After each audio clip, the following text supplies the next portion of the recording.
오늘 누가복음 7장 7절로 8절 말씀을 가지고 삶 속에 보이는 믿음의 원리라는 제목으로 말씀을 전합니다. 우리 다 같이 한번 인사합니다. 저하고 인사하시고요. 우리 사랑하는 가족들하고 함께 인사하실 때 지난 한 주간 동안 평안하셨습니까? 인사합니다. 지난 한 주간 동안 평안하셨습니까? 저한테 인사해요. 저한테. 네, 다들 한국에 잘들 가 계시죠? 예, 감사합니다. 우리의 모든 삶을 이렇게 좀 돌아다 보면 우연처럼 보이지만 사실은 수많은 원리들이 그 속에 항상 엉켜서 움직이고 있는 것을 우리는 발견하게 됩니다. 아침에 오면 해가 뜨죠. 그리고 씨를 심으면 열매를 맺습니다. 계절이 바뀜에 따라서 여러분 바람의 공기의 냄새도 달라지는 것 경험하십니까? 요즘 이 주위에 아카시아 향 반, 밤꽃 향기 반 해서 얼마나 향기로운 바람이 부는지 모릅니다. 좀 때가 아닌 것 같지만 이렇게 코스모스도 제철이 아님에도 이렇게 피어서 주님을 찬양하고 있습니다. 우리의 삶을 가만히 좀 살펴보면 이렇듯 일정한 패턴이 늘 주어지는 것을 알 수가 있습니다.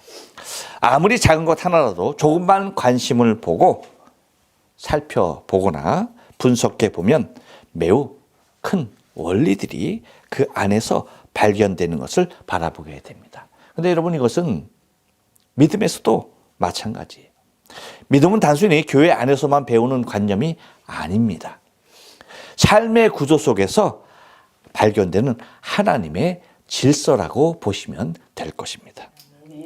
이러한 많은 것들 중에 여러분 나이가 많이 드신 분들께서는 NHK의 일기예보보다도 더 정확한 분들이 계십니다. 비가 오려나 하면 뭐예요? 반드시 비가 옵니다. 이것은 우리의 삶 속에서 체험되는 믿음의 원리를 보이고 있는 것입니다. 그래서 여러분 주님께서도 하늘의 표적을 구하는 바리새인과 사두개인을 향해서 뭐라고 말씀하십니까? 마태복음 16장 2절 3절이죠. 예수께서 대답하시을 때 너희가 저녁에 하늘이 붉으면 날이 좋겠다 하고 아침에 하늘이 붉고 흐리면 오늘은 날이 굳겠다 하나니 너희가 날씨는 분별할 줄 알면서 시대의 표적은 분별할 수 없느냐라고 묻죠. 이 말씀을 통하여서 체험되는 일들로 우리는 일정한 원리들을 발견하게 된다는 것들을 우리 예수님께서 밝히고 있는 것을 바라보게 됩니다. 여러분 오늘 본문에 나오는 이 백부장은요. 특별한 유대 교육을 받은 사람도 아닙니다. 그리고 율법학자는 더더욱 아니에요. 그렇죠? 그러나 그는 그의 삶 속에서 경험한 원리를 통하여서 예수님이 어떠한 권세를 갖고 있는지를 그는 깨닫고 있는 것입니다. 곧 군대의 질서, 명령체계, 권위와 복종의 원리를 알던 그는 그 원리를 통해서 예수님의 말씀의 권세를 이해하게 된 것입니다. 그래서 그는 단순히 자신의 하인의 병을 고침을 구한 사람이 아니라 예수님이 어떤 분인가에 대하여서 정확히 바라본 사람이라고 할 수가 있는 것입니다. 그런데 여러분 이런 것들은 너나 할 것 없이 모두가 다 자신의 삶의 영역에서 충분히 찾아낼 수 있는 것들이에요. 이러한 것들이 자신의 삶의 부분에서 잘 찾아내서 적용했던 사람이 바로 누구다? 오늘 본문에 나오는 이 어떤 백부장이었던 것이죠. 그래서 오늘은 이 본문을 통해서 백부장의 삶 속에 보이는 믿음의 원리들을 우리가 서로 상고하면서 은혜를 나누기 원합니다. 여러분 먼저 삶 속에 보이는 믿음의 원리는요. 곧 이 백부장의 삶 속에서 보였던 그 믿음의 원리는 무엇이었냐면 한번 따라서 합니다. 이치의 원리입니다. 이치의 원리입니다. 7절 상반절 말씀을 다 같이 한번 읽을게요. 시작. 그러므로 내가 주께 나아가기도 감당치 못할 줄을 알았나이다. 아멘. 예, 이것은 중심의 원리이기도 합니다. 여러분, 백부장이 보여주는 이 첫 번째 믿음의 원리는 단순히 겸손한 태도를 말하는 거 아니에요. 마땅한 이치를 아는 믿음을 의미하고 있다는 거예요. 여기서 말하는 이치는 세상의 자연스러운 질서와 도리, 그리고 하나님 앞에서 마땅히 가져야 할 태도를 의미하고 있는 것입니다. 백부장은 예수님 앞에서 자신을 억지로 낮추는 게 아니에요. 우리가 계속해서 그의 낮아짐의 모습을 우리는 보지만 그는 억지로 자신을 낮추는 것이 아니라 그 스스로 판단하기에 내가 감히 주님 앞에 나간다는 것 자체가 합당치 않다라고 하는 사실을 너무나 합당한 이치로 깨닫고 있는 거예요. 여러분 한번 봐요. 백부장이 만약에 로마 황제가 로마 황제가 자신에게 온다 하면 감당이 되겠습니까? 안 되는 거죠. 그거 생각하면 하물며 하늘에서 오신 진정한 거룩한 권세자인 예수님을 어떻게 자기 스스로가 감당이 되겠느냐는 얘기죠. 그래서 그는 말하는 겁니다. 내 집에 오심도 감당할 수 없고요. 내가 주께 나가는 것조차도 나는 감당할 수 없습니다. 곧 단순한 자기 비하가 아닙니다. 거룩하신 분과 죄 많은 인간 사이의 그 차가 얼마나 큰지를 이 백부장 한 사람의 고백을 통하여서 주님은 만천하에 밝히고 있는 거예요. 곧 이것이 인간과 하나님의 모습이며 서로 다른 완전히 분리된 인격을 가진 것임을 우리에게 깨닫게 하는 것입니다. 여러분, 믿음이라는 것은 이 이치 하나만 제대로 깨달아도요, 얼마나 큰 믿음이 있는지 모르게 되는 거예요. 곧 마땅한 도리, 그거 하나만 우리 믿음에 적용시켜도요, 우리는 위대한 믿음의 소유자가 되는 것입니다. 사람이 무너질 때 보면 대부분 이 이치를 잃어버릴 때에 무너지게 되는 거예요. 다시 말하면 마땅한 도리를 버리게 될 때에 그 인생은 무너져가는 것을 우리는 바라보게 됩니다. 여러분 봐요. 5월의 가정의 달이고 지난주가 어린이 주일이었고 오늘이 어버이 주일입니다. 그런데 여러분 어떻습니까? 요즘 시대가 자식을 자식으로 여기지 않습니다. 부모를 부모로 여기지 않아요. 그리고 스승을 스승으로 여기지 않습니다. 근데 이렇게 여러분 인간의 가장 기본적인 도리가 무너진 곳에는요, 이 이치가 무너진 곳에는요, 당연히 하나님을 하나님으로 여기지 않는 삶이 그대로 적용되어지고 그 삶 자체가 또한 무너져 있는 것들을 우리는 바라보게 된다는 거예요. 믿음은 무조건적인 감정이 아닙니다. 누가 누구인가를 바로 아는 데서 시작이 되는 거예요. 곧 백부장은 예수님을 단순한 병을 고치시는 능력자가 아니라 감히 내가 가까이 갈 수 없는 거룩한 권세자로 보았던 것입니다. 그래서 그분 앞에 그는 자연스럽게 자신을 낮추게 되는 것입니다. 그래서 내 집에 들어오심을 나는 감당치 못하겠나이다 라고 백부장은 자신의 집으로 오시는 예수님만 감당하지 못한 것이 아니라 나 자신이 죽게 나가는 것도 뭐예요? 감당할 수 없는 일이라고, 그래서 그렇게 고백했던 것입니다.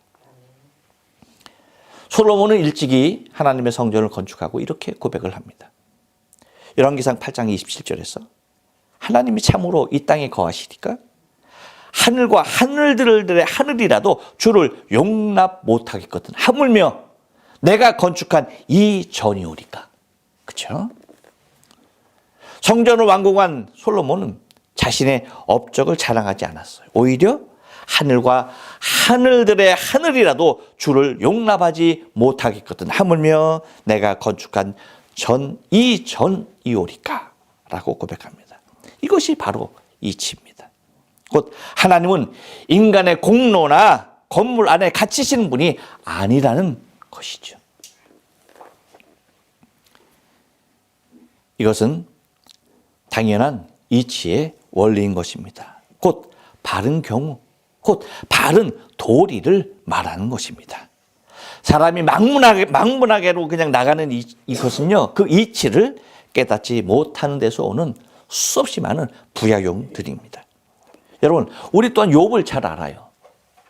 욥은 욥기서 42장 5절 맨 거의 마지막 장 마지막 부분이죠. 거기서 뭐라고 말합니까? 내가 주께 대하여 귀로 듣기만 하였사오나 이제는 뭐예요? 눈으로 주를 배움나이다. 욥은 하나님을 직접 경험한 뒤에 곧 자신의 말이 얼마나 하나님을 향한 말이 제한적이었던 것인가를 그는 깨닫게 됩니다. 그래서 그는 스스로 티끌과 재에 앉아서 회개하죠. 참된 믿음은 곧 하나님 앞에서 인간의 한계를 깨닫게 되는 것입니다. 베드로도 마찬가지죠. 우리가 바라봤던 누가복음 5장 8절. 그가 말하죠. 주여, 나를 떠나소서 나는 죄인입니다. 그렇게 고백해요. 곧 예수님의 능력을 경험한 베드로는요, 기적보다 뭐예요? 먼저 자신의 부족함을 보게 된다는 거예요. 하나님의 거룩함을 알수록 인간은 자연스럽게 자신을 돌아보게 되는 것입니다. 이것이 하나님 앞에서의 인간의 참된 이치를 깨닫게 된 모습인 것입니다. 오늘의 시대는 이 이치를 잃어버린 시대입니다. 경계가 무너지고 존중이 사라지고 하나님 앞에서도 결코 두려워하지 아니하고 경시하고 있는 것들을 우리는 바라보게 됩니다. 여러분, 그래서 우리의 신앙도 때로는 하나님이 내 뜻을 들어줘야 한다라고 하는 방향으로 흘러가기가 쉬워요. 하지만 백부장은 전혀 달랐죠. 그는 먼저 주님은 어떤 분인가를 생각했습니다. 그래서 함부로 다가가지도 않았고 함부로 요구하지도 않았고 오히려 자신이 감당할 수 없는 은혜를 입고 있다라고 여기고 있었던 것입니다. 이것이 바로 이치를 아는 믿음입니다. 믿음은 하나님을 내 수준으로 끌어내리는 것이 아니라 하나님을 하나님 되게 높이는 데서 시작되는 것임을 우리는 알아야만 합니다.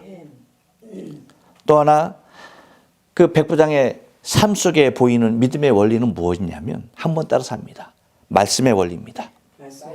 예, 7절 하반절 다 같이 입니다. 말씀은 시작. 말씀만 하사 내 하인을 낫게 하소서. 이것은 다른 모습으로 능력의 원리이기도 합니다.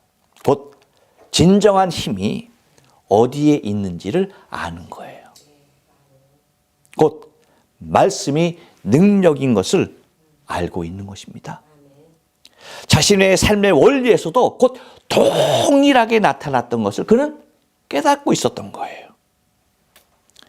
백부장은 예수님이 직접 오실 필요조차 없다라고 말합니다. 왜입니까? 그렇죠. 진짜 능력은 공간의 이동에 있는 것이 아니라 무엇에 있다? 말씀 자체에 있다는 것을 그는 확실하게 믿고 있었기 때문입니다. 하나님의 말씀은 현실을 움직입니다. 세상은 눈에 보이는 것을 능력이라고, 힘이라고 믿고 있어요. 그래서 눈에 보이는 돈, 권력, 무력, 그리고 누군가가 갖고 있는 그 기술, 그것을 힘으로, 능력으로 바라보고 있습니다. 그러나 성경은 뭐라고 말합니까? 시편 기자는 시편 33편 9절에서 이렇게 말합니다.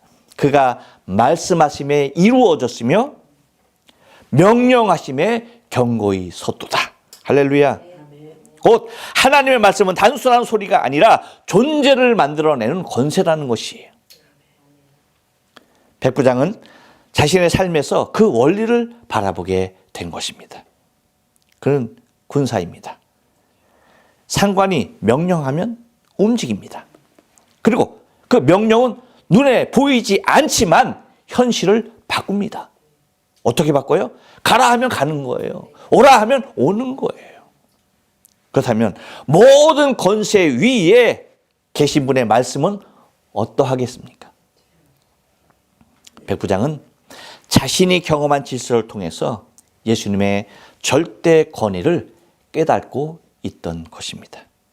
곧 천지를 말씀으로 창조하신 그분이야말로 이 세상에서도 그 무엇과도 비교 불가능한 유일한 능력인 것을 믿고 있었던 것입니다. 빛이 있으라 하심에 뭐가 있어요? 빛이 있는 거예요. 곧바로 하나님은 아무런 도구 없이 곧 말씀으로만 창조하신 것입니다. 성전 열심히 짓고 있습니다. 도구 없이 될까요? 절대 불가능합니다. 그렇죠? 인간은 불가능해요. 도구가 없으면 만들 수가 없어요. 하지만 하나님 말씀 자체로 그렇죠. 그것이 곧 능력이기에 그 어떠한 도구도 필요가 없는 것입니다. 뿐만 아니라 풍랑을 장담케 하신 것도 말씀이었습니다. 마가복음 4장 39절 잠잠하라고 하죠. 고요하라고 하죠. 그랬을 때 그 풍랑조차도 다 뭐예요? 바람과 바다까지도 순종하게 되는 겁니다. 곧 자연도 그 말씀 앞에 다 복종하고 있는 것입니다. 뿐만 아니라 나사로를 부르십니다. 요한복음 11장 43절에서 나사로야 나오라 할 때에 그 죽음조차도 말씀의 권위 앞에 순종하며 나오게 되었던 것입니다. 우리는 자꾸 환경을 먼저 보는 버릇들이 있어요. 가능할까? 그렇죠? 이게 가능할까? 이거 현실적으로 어렵진 않을까? 그러나 여러분, 믿음은 환경보다도 말씀을 더 크게 보는 것입니다. 말씀 앞에 환경은 아무것도 아니라고 보는 거예요. 바로 백부장은 예수님께 그렇게 부탁할 수 있었던 것이, 청할 수 있었던 것이 무엇입니까? 병보다는 무엇이? 말씀의 권세를 더 크게 봤던 거예요. 지금 죽게 되었던 그 자신의 하인의 그 상태, 그것보다도 무엇이 더 크다? 말씀이 더 크다. 그래서 멀리서도 고침을 확신할 수가 있었던 것입니다. 그렇기 때문에 그가 말하는 것이 뭐예요? 말씀만 하사. 주여, 내 집에 오시지 마시고 번거롭게 오시지 마시고요. 말씀만 하사 내 하인을 낫게 하소서. 할렐루야. 네. 이것이 그 백부장의 삶 속에서 보이는 믿음의 원리였던 것입니다. 또 하나 삶 속에 보이는 믿음의 원리는요, 한 번 더 따라삽니다. 신분의 원리입니다. 8절 말씀을 다 같이 읽습니다. 시작. 저도 남의 수하에 든 사람이요 제 아래에도 군병이 있으니 이더러 가라 하면 가고 저더러 오라 하면 오고 제 정도로 이것을 하라 하면 하나이다. 아멘. 이것은 다른 말로 순종의 원리이기도 합니다. 여러분, 계급사회의 그 원동력은 상관의 지시에 있어요. 곧 상명하복이죠. 상명하달이라고도 하는데 뭐예요? 위에서 말하면 밑에서는 그대로 진행이 되어지는 것입니다. 특별히 군대에서는 이것은 생명과도 같은 것이죠. 명확한 위계 조직과 관료제에서는 하급자가 상급자의 직무상 명령이라고 한다면 무조건 뭐예요? 움직여야 하는 것이 원칙으로 되어 있는 것입니다. 백부장은 자신이 상관의 명령에 자신이 순종할 수밖에 없던 것을 그는 알고 있었고, 그렇죠? 자신도 자신의 수하에 있는 사람에게 명하면 그대로 내 말대로 움직이는 것에 대하여 너무 삶 속에 박혀 있었던 것입니다. 또한 자신의 종들에게도 이것을 하라고 하면 한다는 것을 너무나 잘 알고 있었던 것이죠. 곧 백부장은 이 권세의 구조, 곧 신분의 원리를 자신의 삶을 통하여 능히 이해하고 있었던 사람입니다. 그는 자신도 상관 아래에 있고 또한 자신 아래에도 군병들이 있다는 것을 압니다. 즉 권세는 결코 독립적으로 존재하지 않다는 것 자체를 알고 있었던 사람이에요. 그래서 진짜 권세는 항상 어디에서 온다? 위에서 온다. 이것을 깨닫고 있었던 거예요. 그렇기 때문에 예수님의 권세는 하늘로부터 온 것임을 믿고 있었던 것입니다. 그래서 예수님의 말씀에는 반드시 이루어지는 권위가 있다라고 그는 믿을 수 있었던 거죠. 그 백부장은 예수님의 신분을 자신의 삶에 있어서 가장 존귀한 분으로, 가장 높으신 분으로 모시고 있었다는 말이에요. 그렇기에 예수님께서 자신의 집에 오심도, 자신이 죽게 나아가기도 모두 감당할 수 없었던 일이었다라고 하는 것입니다. 절대로 예수님을 자신의 종과 같이, 자신의 수하의 군병과 같이 여기지 않았던 것입니다. 근데 여러분, 이런 사람은 정말 100에 하나 만에 하나 있을까? 찾기 힘든 거죠. 대부분 어떤 사람들이 많습니까? 백부장과는 정반대인 인물들이 너무나 많습니다.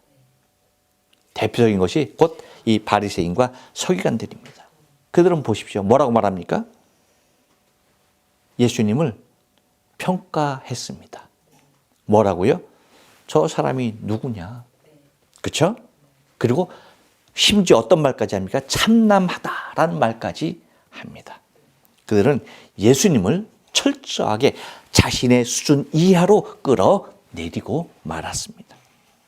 그러나 백부장은요, 자신을 낮추고 예수님을 높였습니다. 우리는 사울왕의 실패를 잘 봅니다. 사울은 처음에 겸손했지만 뭐예요? 점점 하나님의 명령보다는 자기 생각을 앞세우게 되어지죠. 결국은 신분의 질서를 잃어버리고야 맙니다. 비극이죠. 내가 왕인데, 그렇죠? 그 순간 무너지게 되는 겁니다. 그래서 고린도서 10장 12절에서 뭐라고 말합니까? 그런즉 선줄로 생각하는 자는 넘어질까 조심하라 라고 우리의 믿음의 경계를 결코 늦추지 아니하고 우리의 신분의 모습을 결코 마음 깎지 말아야 할 것을 말하고 있습니다. 반면 여러분, 예수님은 어떻습니까? 당사자이신 예수님은요, 예수님은 순종의 모습을 통하여서 하나님 앞에 자신의 신분을 그대로 유지했던 분인 것입니다. 그래서 빌립보서 2장 8절에 이렇게 말하죠. 사람의 모양으로 나타나사 자기를 낮추시고 죽기까지 복종하셨으니 곧 십자가에서 죽으심이라. 예수님조차도 하나님의 뜻에 순종하셨습니다. 곧 하늘의 질서는 복종 속에 흐르고 있습니다.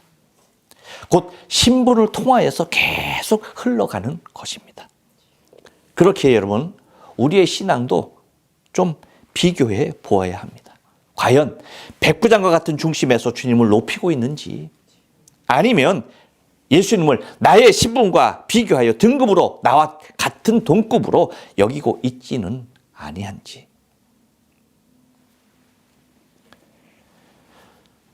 백부장은 유대의 율법 사회에 들어온 사람이 결코 아닙니다. 그리고 메시아에 대하여 그는 들은 적도 없었던, 곧 믿음의 반열 가운데서는 결코 근처에도 오고 갔던 사람이 아닙니다. 그럼에도 그는 믿음 안에 자신의 삶 속에 이치를 통하여 배운 질서를 통해서 예수님을 발견할 수 있었던 사람입니다. 그렇기 때문에 그는 이치를 통해서 겸손을 배웠고요, 말씀을 통해서 권세를 보았고요, 신분의 질서를 통해서 순종을 깨달았던 사람입니다. 그래서 그는 결코 자신이 예수님을 움직이려 하지 않았습니다. 오히려 자신이 예수님의 권세 아래 들어갔던 사람입니다. 오늘 우리의 신앙은 어떻습니까? 우리는 주님을 높이고 있습니까? 아니면 내 문제 해결을 위해서 예수님을 도구처럼 여기고 있지는 않는지. 참된 믿음은 주님을 가장 높은 분으로 인정하는 데서 시작이 됩니다. 그리고 삶 속에 보이는 작은 믿음의 원리 속에서도 나타나게 되는 것입니다. 기도하십니다.